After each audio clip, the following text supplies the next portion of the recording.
안녕하세요. 35살 여자입니다. 이곳의 사연을 듣다 보면 시간 가는 줄 모르고 푹 빠져서 듣던 기억이 있는데요. 저도 한번 제 이야기를 여기 풀어놓고 싶더라고요. 결혼은 작년에 저보다 2살 어린 남자와 했습니다.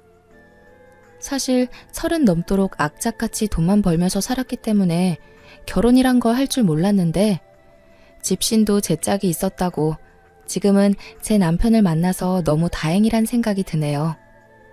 그러면 제 이야기 한번 시작해 볼게요. 저는 태어나서부터 엄마와 둘이 살았습니다. 세상에 태어났을 때부터 저한테 가족은 엄마 하나였고 아빠 얼굴은 기억도 안 나요. 친구들은 다 아빠가 있다는 걸 알게 되고 그제서야 저희 집이 좀 특이하다는 걸 알게 되었네요. 저희 아빠는 제가 아주 어릴 때 갑자기 멀리 떠나셨대요.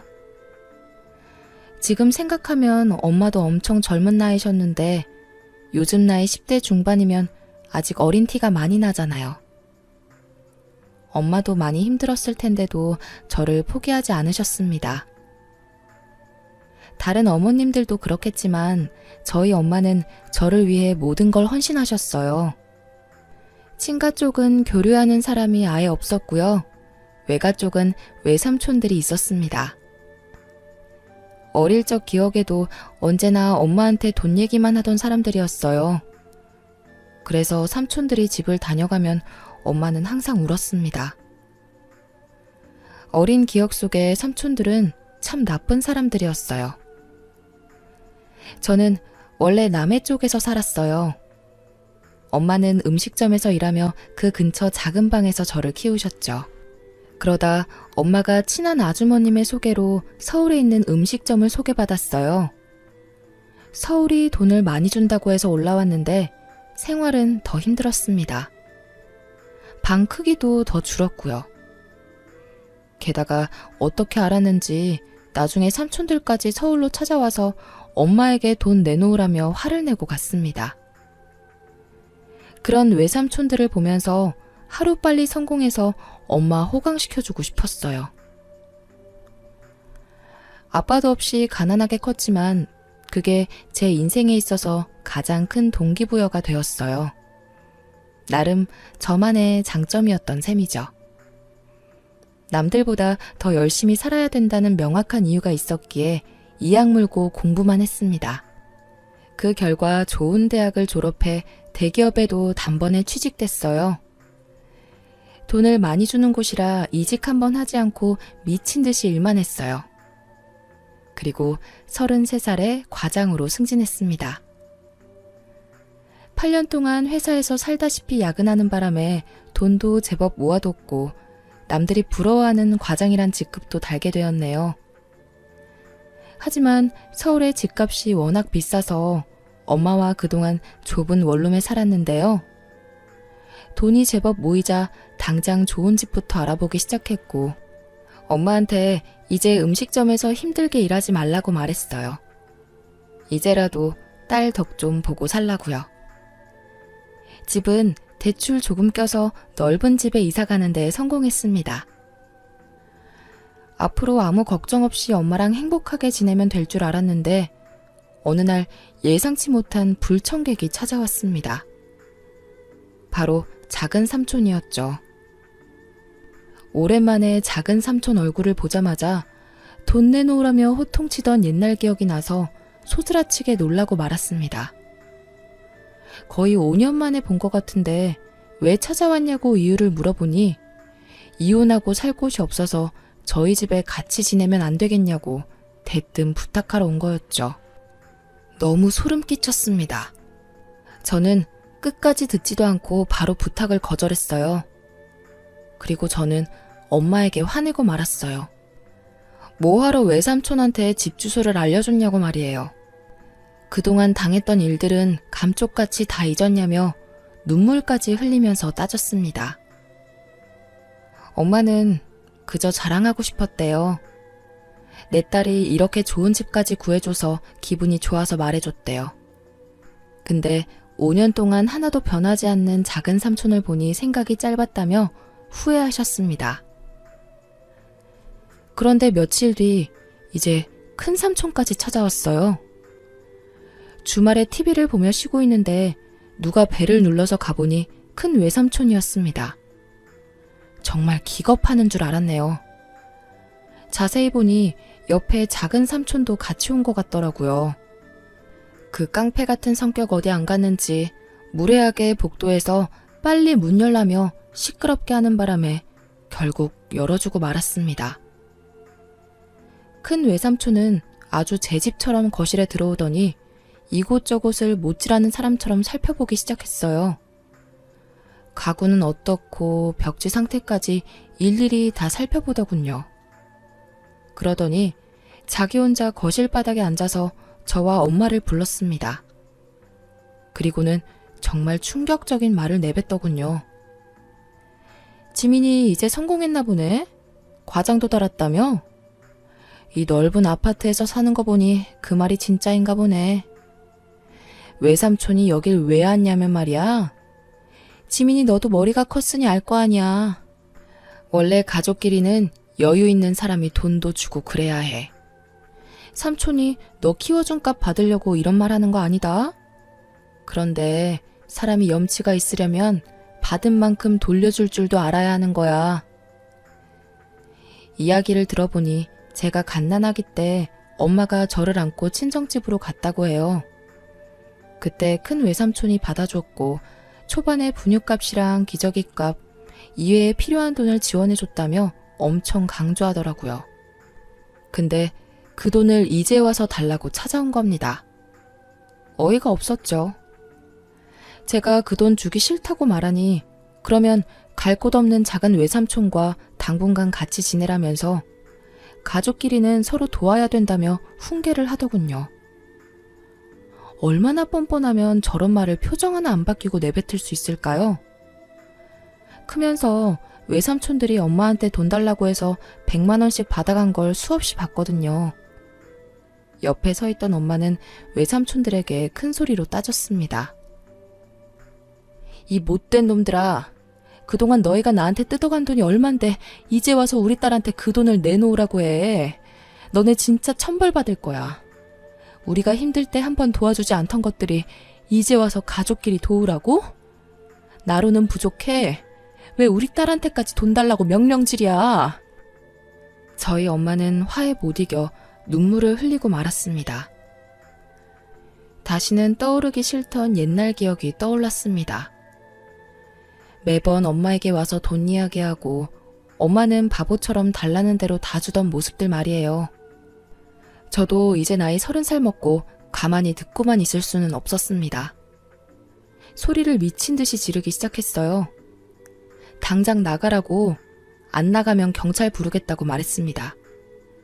그랬더니 무슨 말 같지도 않는 소리냐면서 비웃는 거예요. 화가 머리끝까지 난 저는 진짜로 경찰을 불렀습니다. 그러자 정말 10분도 지나지 않아서 경찰분들이 집에 오셨고 외삼촌은 막 소리를 지르며 가족끼리 무슨 주거 침입이냐고 소리를 치는 거예요. 그러면서 가족들끼리는 주거 침입죄 안 된다면서 경찰 앞에서 오히려 막 가르치려 하더군요. 그런데 건장한 남자 경찰 한 분이 큰 소리로 주거 침입죄 맞습니다. 가족들도 허락하지 않는 방문 시 고소할 수 있습니다. 지금 당장 서로 가시죠. 라고 단박에 말하더군요. 결국 삼촌들은 말문이 막혔는지 꿀먹은 벙어리가 돼서 집을 나갔습니다. 집에는 고요한 정막만이 남았어요. 저랑 엄마는 너무 서러워서 부둥켜 안고 울기 시작했네요. 그런데 못된 삼촌들은 이후로도 번갈아서 저희 집에 찾아왔습니다.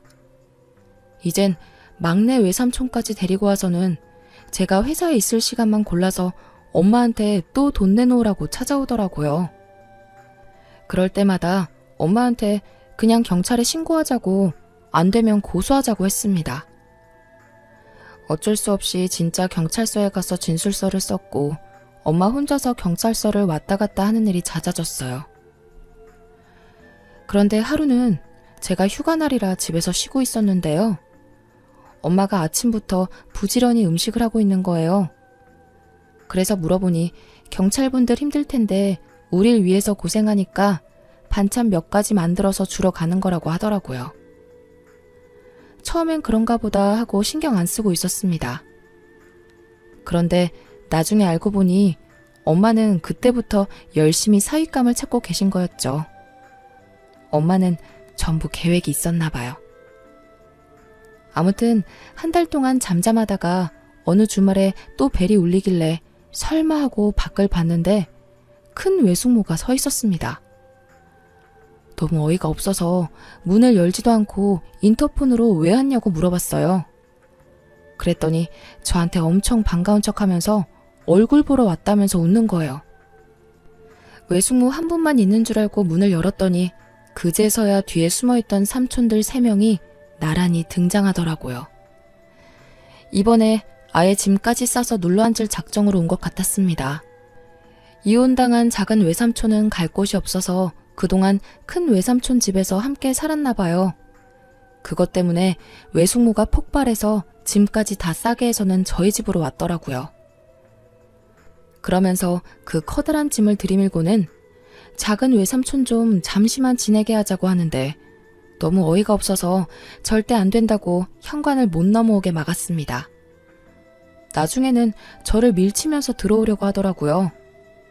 그때 엄마가 뒤에서 누군가에게 전화를 하는데 그땐 경황이 없어서 그냥 경찰에 신고하나 생각했어요. 몇 분 뒤에 엘리베이터에서 덩치 좋은 남자가 내렸는데 경찰 복장이 아니라서 누구지 싶었어요. 저는 처음 보는 남자였거든요. 그 남자는 현관까지 들어오려는 외삼촌들을 물리치고는 그 짐들을 번쩍 들어서 엘리베이터 안에 던져버렸습니다. 지금 뭐 하시는 거예요? 당신들 상습범이죠? 주인이 허락하지 않는 방문은 형사사건으로 입건될 수 있습니다. 당신들 또 경찰서에 가고 싶어요? 처음 보는 남자가 저러니 누군가 했습니다. 삼촌들 다 어리둥절하더니 작은 외삼촌이 물어봤어요. 당신은 누구신데 남의 집안일에 나서? 착한 일 하는 건 알겠는데 우린 가족이라 평화롭게 해결하려는 거니까 그쪽은 그냥 모른 척하고 갈 길이나 가슈. 작은 외삼촌의 말에 그 남자는 주머니 속에 자신의 신분증을 꺼냈고 저희한테 경찰 공무원 신분증을 떡하니 보여주더라고요. 그제서야 저번에 도와주신 경찰관이신 걸 알았습니다. 외숙모랑 외삼촌들 전부 신분증을 확인하자 곧바로 조용해지더라고요.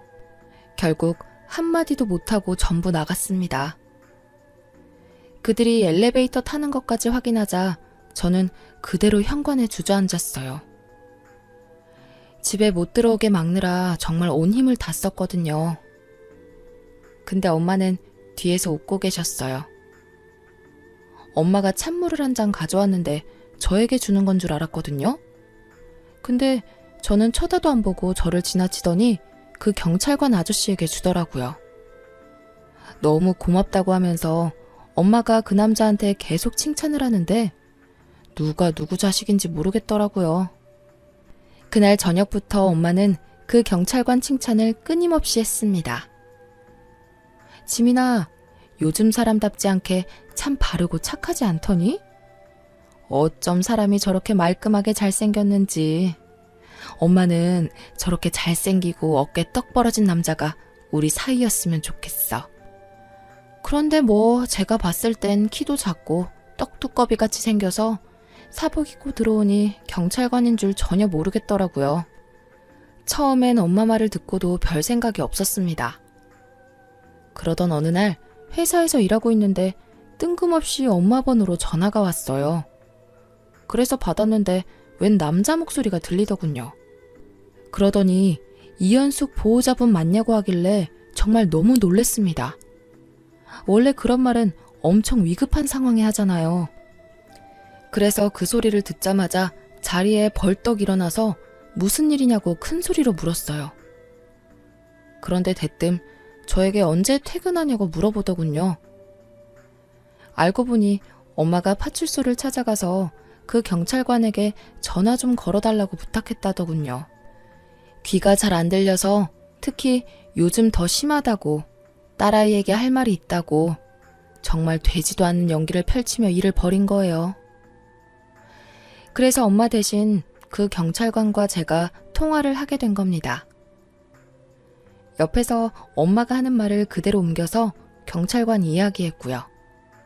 그러니 저에게 퇴근 언제 하냐고 하고 외식하고 싶다고 하고 뭐 먹고 싶냐고 물어보고 이런 평범한 질문들을 두꺼운 남자 목소리로 들으니 기분이 좀 묘하더라고요.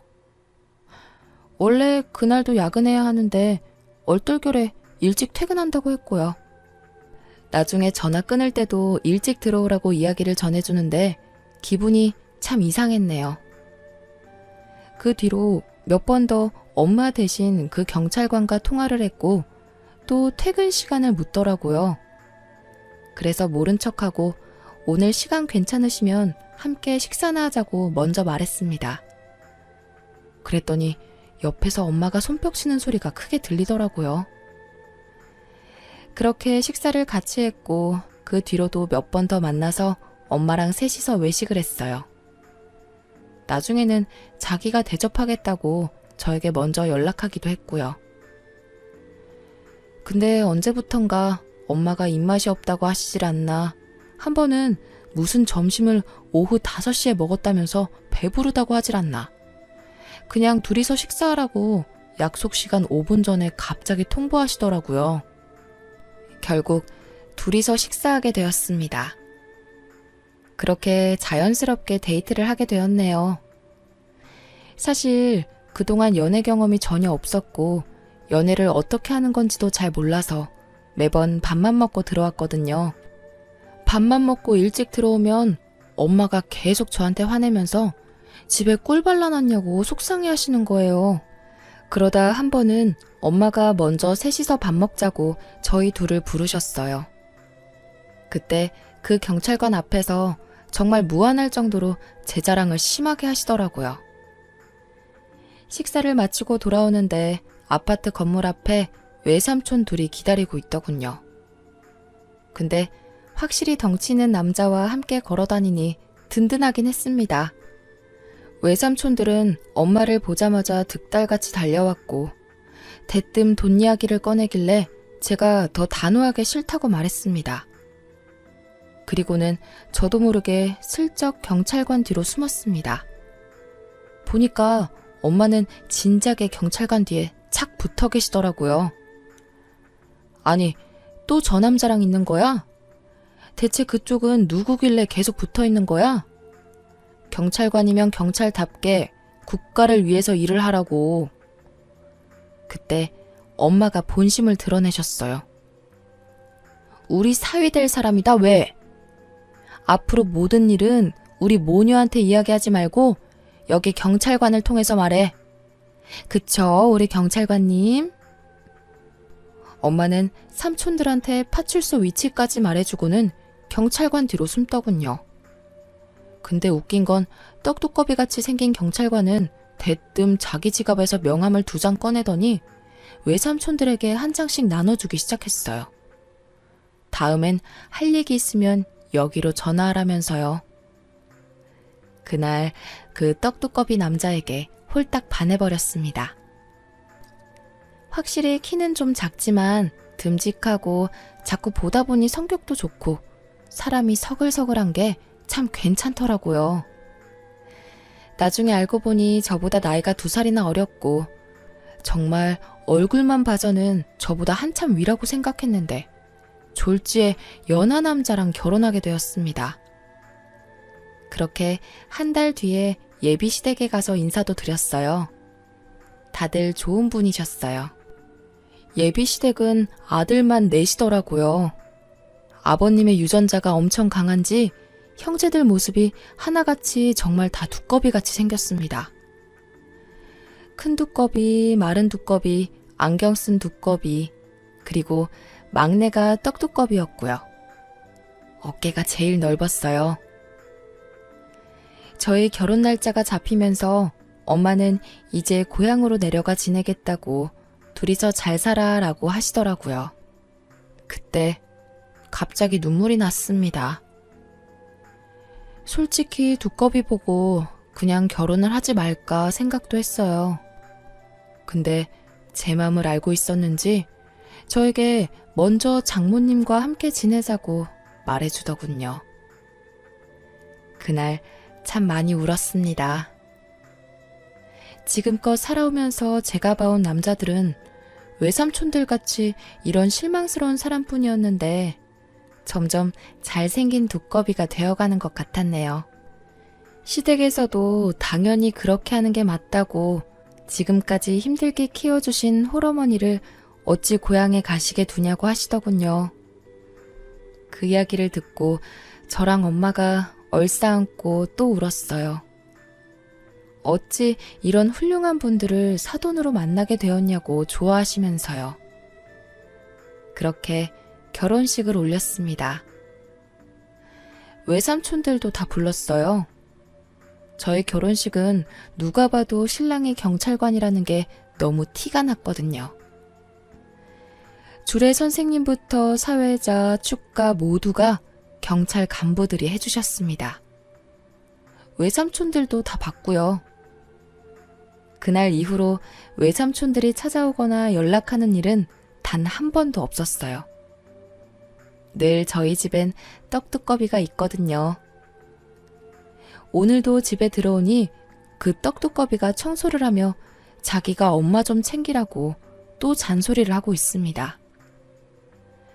남편이 저렇게 우리 엄마를 챙기니 저도 자연스럽게 시부모님을 많이 챙기게 되더라고요. 그래도 아직 많이 부족하지만 늘 더 많이 챙기려고 노력하고 있습니다. 우리 엄마는 요즘 저보다 사위가 더 편하신 것 같아요. 아직도 궁금한 점이 우리 엄마는 어떤 모습을 보고 떡두꺼비 경찰관을 사익감으로 보셨는지 참 신기합니다. 그냥 느낌이 딱 왔다고 하시던데 저도 나중에 아이 낳고 엄마가 되면 그런 느낌이 오려나 모르겠네요. 일만 죽어라 하고 돈 열심히 벌면서 살다가 죽을 줄 알았는데 사람 앞날은 정말 모르는 것 같네요. 재작년까지도 제가 이렇게 지낼 줄은 전혀 몰랐거든요. 그래서 요즘은 모든 일에 감사하며 매진하고 있습니다. 지금까지 제 사연 들어주셔서 감사해요.